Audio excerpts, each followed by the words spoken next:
En réalité, la santé, on a tendance à la considérer comme absence de maladie. C'est peut-être un souci. Il faut considérer simplement la santé comme une gestion de la maladie.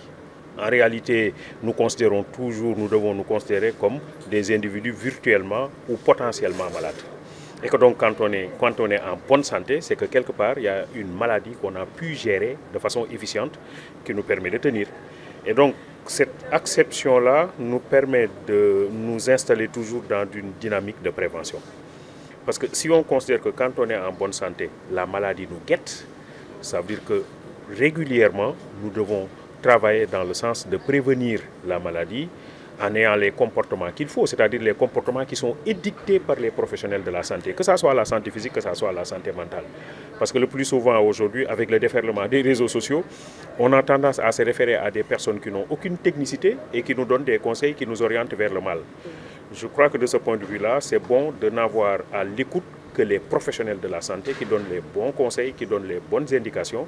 Et je crois que lorsque nous nous chevillons à ça, il y a possibilité de réduire considérablement les risques de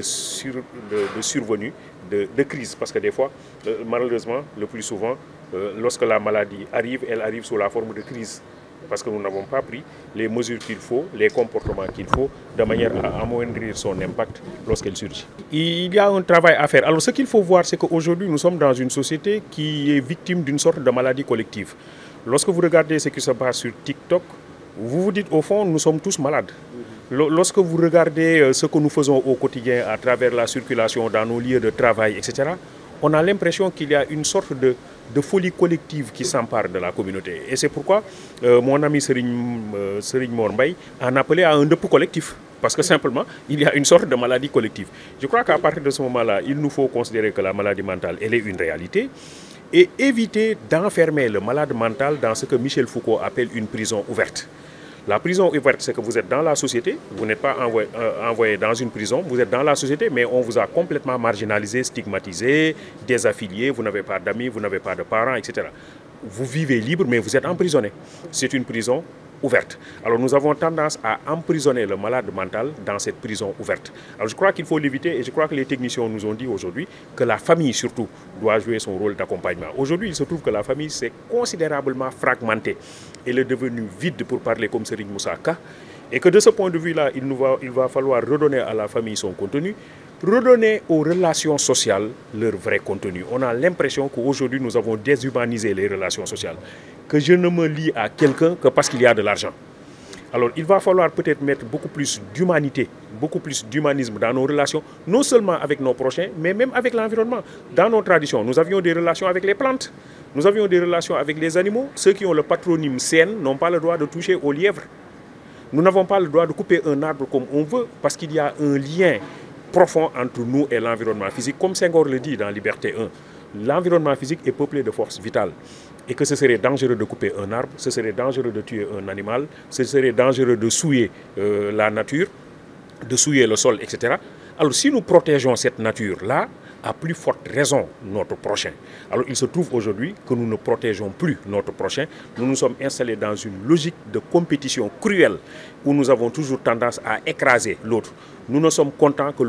lorsque l'autre a des difficultés. Je crois qu'il faut changer complètement cette façon de faire. Ça passe par l'éducation dans la famille, ça passe par l'investissement dans les réseaux sociaux, ça passe aussi par les médias, ça passe par l'école qui nous permettra peut-être d'avoir une nouvelle mentalité positive orientée vers le succès et vers le développement et non pas des situations où il y a toujours des cas. La société sénégalaise est devenue une société de cas. Je suis Khadijatou Konaré Dembélé, psychologue clinicienne, thérapeute systémique et familiale. Je travaille à l'hôpital principal au Pavillon France. Xam nga santé mentale moom dañ koy naatable lu ci bari feebaru xel fekk ne du sax jotul a àgg ci feebar dafa di bu fi nekkee saytuwuñu ko xooluñu ko gisuñu ko mooy mën a law ba jural la feebaru xel bu ko defee loolu rek la ñuy gis waaye santé mentale buñ ko bëggee wax ci olof mooy lépp li nga xamante ne mooy tax nit ki nekk comme xale yi ni ñu koy woowee nga nekk maanaam sa xel dal nekkoo ci fitna gu tar ndax fitna ak nit ñoo ànd waaye nekkoo ci fitna gu tar fitna gu xamante ne mi ngi lay tere nga nelaw mi ngi lay tere nga lekk mi ngi lay tere nga jëflante ak nit yi ni nga war a jëflante kon xam nga loolu nekk na loo xam ne dafa am solo ci réew ñu war ci mën a bàyyi xel surtout bu ñu nekkee ci suñu réew yi nga xamante ne xale yi bari nañ fii war nañu sore ci fi ñu bëgg àgg donc dañuy soxla nit ñoo xamante ne nekk nañu pour ñu mën a def li nga xamante ne moo ñu permettre ñu mën fa àgg. bërëbu liggéeyukaay yi dañu jàpp ne da ngay dem rek liggéey def li nga war a def boo paree nga jóge fa fayeeku sa xaalis dem waaye am na njàqare tiis ak fitna yu bari yu nekk ci bërëbu liggéeyukaay yi ndax bërëbu liggéeyukaay bu nga xamante ne bu fekkente ne yaa ngi ñëw te jàpp nga ne yow gëdd bañ la fa war a jox joxuñu la ko yaa ngi jàpp ne jumtukaay yañ la war a jox pour nga liggéey joxuñu la ko ba mu mate te ñu ngi lay laaj loo xamante ni xëj na ëpp na sa doole wala joxuñu la jumtukaay bi lay permettre nga def ko mais loolu mën na indil nit ki fitna ak njàqare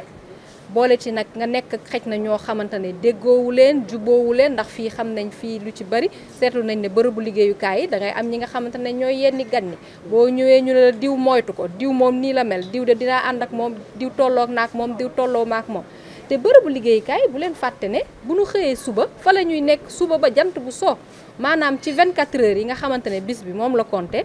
dinañ fa passer peut-être 8 heures de temps wala lu ko ëpp xam nga kon foofu boo dee xëy suba su jot 365 jours wala 360 jours dans l'année nga di fa dem te boo fay dem ci fitna ngay demee boo fa nekkee ci njàqare ngay demee kooku nekkatul te am na loo xamante ne da koy jur ndax gis nañ ne koo xamante ne nekkul xelam jaxasoo na waxuma feebar de xelam dalul ndax mi ngi xalaat fitna wala loo xam ne ma ngi ko fay fekk mu war ko dékku parce que xëj na war na liggéey pour fayeeku loolu am na lu muy jur ci yaramam am na ay jàngoro yu mu koy jural jàngoro yooyu nag bu subaa mooy feeñ ñu ne xel ma dafa jaxasoo xel ma dafa téppatikook dem na fee fekk ne ca njëlbeen nga am na leneen lu nuyoo si woon waaye ràññeewuñ ko woon seetlu wuñ ko woon lu ci bari ndax léeg-léeg li ñuy gis lu ci bari da ngay gis ñoo xam ne dañu naan man kay damaa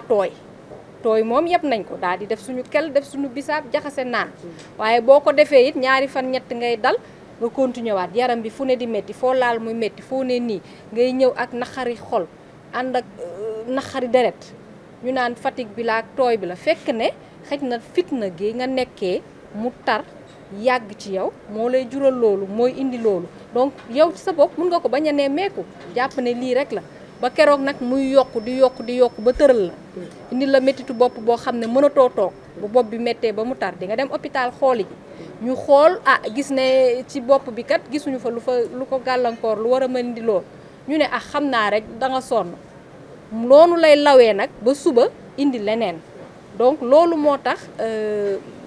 jotaay yu mel nii am solo pour ñu mun ci waxtaan bu ko defee ku fi jóge tey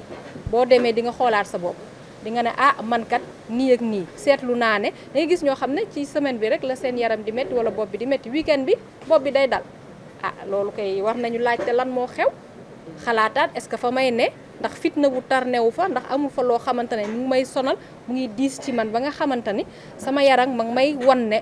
lii ëpp na mënatuma koo àttan. déjà bu accès si ñun dañ koy dalal déjà jaajëfal ko ci ñëw bi parce que ñëw seet si ñu mel ni ñun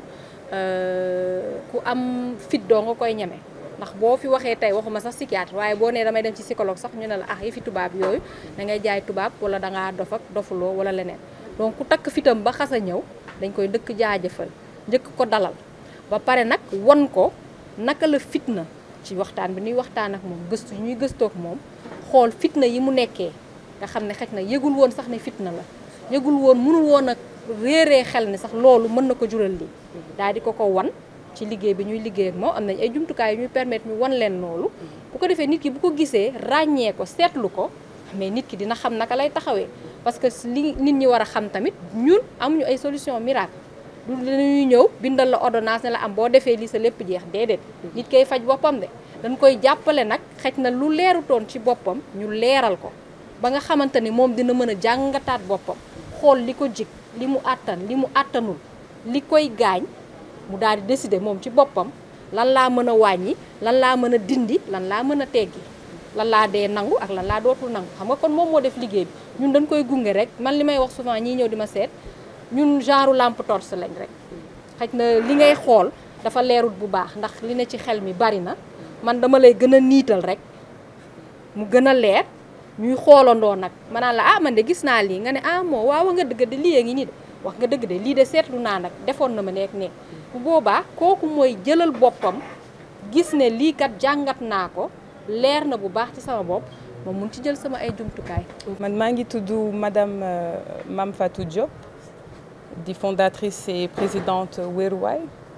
Weeruwaay di initiative boo xamante ne dañ ko dëgmal pour mu ñëw taxawu lépp loo xamante ne mooy question yoo xamante ne dafa lié à la santé mentale de la société sénégalaise. loolu tax ne ba tey à l'occasion de la journée mondiale mooy journée bi ñu jagleel santé mentale ñu bëgg ko marquer par lancement wu Weeruwaay pour sénégalais xam kan mooy Weeruwaay lan mooy Weeruwaay lu tax Weeruwaay ñu créé ko Weeruwaay lan kan la fi nekkal fan lay dimbalee sénégalais yi. loolu tamit tax ne ba ñu invité ci ay experts en santé mentale des sociologues des religieux ndax man dama naan toujours ni que mënuñu aborder question wu santé mentale sans pour autant inclure la spiritualité car elle vient se positionner en numéro 1 sur la liste. On ne peut rien faire sans le bon Dieu. Voilà mënuñu def dara te boolewuñu ci suñu borom mënuñu def dara te boolewuñu ci suñu diine di ngeen ma wax naan waa ñi gëmul yàlla nag la foofu nag question bi foofu lay ñëwee ndax yow boo nekkee ci njaxare li ngay njëkk a xalaat mooy suñu borom fi ngay tourné wu mooy suñu borom donc Weeruwaay ñëw indiwaat question yooyu yëpp pour sénégalais yi xalaataat sénégalais yi xam importance su santé mentale ci seen biir dund ndax ñun ñëpp dañ koy dund mbirum santé mentale du nit ki dafa solu ba rafet di doxe ay soxlaam am liggéeyam que nit kooku moo ngi am santé mentale bu baax te tamit mais attirer attention aux sénégalais di wax naan différence am na diggante maladie mentale ak santé mentale ndax dañuy faral naan suñu waxee santé mentale rek dañuy foog ni que mbirum nit ñu tàggalikoo ak seen sago la ñuy wax ba kenn du ko bëgg a déglu waaye ñun tam ci société bi lañ bokk waaye léegi balaa ngay egg ci maladie mentale boobu da ngay def prévention boobu moo tax nag Weeruwaay ñu créé ko pour prévenir pour sensibiliser pour mobiliser la société sénégalaise pour ñu bàyyi seen xel ci loolu xam ni que loolu lu important la ci seen vie te moo leen di tax a mën a def lu ñu war a mën a bëgg a def sax ci àddina ci lu mu munti doon loo bëgg a def ci àddina rek war na la fekk nga am une bonne santé mentale kon loolu jar naa bàyyi xel donc looloo tax journée bi ñu def ko tey mu doon noonu atelier de réflexion nag mooy ay questions yi ñuy poser nit yi xalaat utiliser seen xel ñu indi ay solutions partager ko waaw ñëpp jot ci ba lu mu jar rek ak lu mu war pour sénégalais yi ku ci ne mën a nekk ci jàmm mën a vivre sa vie si jàmm ndax jàmm ci la lépp xaj ñu daal di koy def Weeruwaay de loolu mooy taxawaayam fii.